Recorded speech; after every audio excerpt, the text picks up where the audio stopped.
today we will solve Geeks for Geeks problem difficulty level school. So today's problem is average in a stream. So now we open this question. So the question is average in a stream. Given a stream of incoming numbers, find the average or mean of the stream at every point. So when we now we will see first example. So the first example is this. Now n equals to 5. So the length of array is 5 and the given array is 5 element present. So 10, first we will get the average of 10. There is no element. So now we second, then we will find the sum of these two elements and divide by 2. So the average of these two elements is 15. Then we will find the sum of these three elements. Then we will find the average of these three numbers. Then we will find the sum of these four numbers. Then we will find the average, divide by 4. Then we will find the average. Then we will find the sum of these 5 numbers and we will divide by 5. Then we find the average of these 5 numbers. So now we see second example. So the second example, here we divide by 1. So the answer will be 12. Then we will find the sum of these two numbers and divide by 2. Then we will find the average as a 7.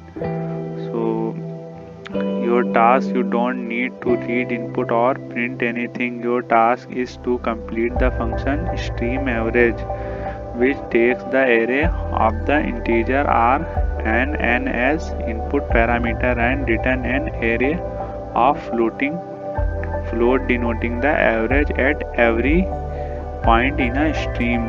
So first we will make here a float type array of the given size array. So float answer equals to new float of size n. Now we simply make variable of float type where we store the sum of present element. Float sum initialized with 0. Now we iterate. Now we for traversing we use for loop int I equals to 0, I greater than, I less than, and I plus plus.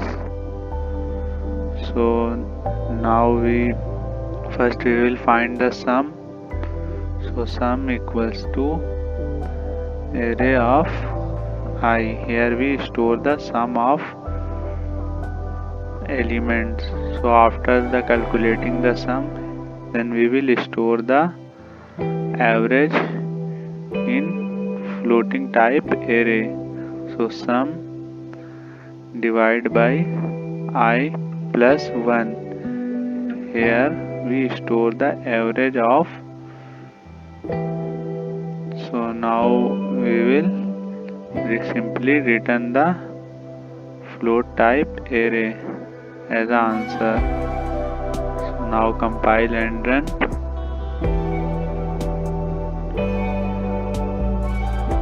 So the code is successfully compiled and run. Now we check all test cases. So submit this code.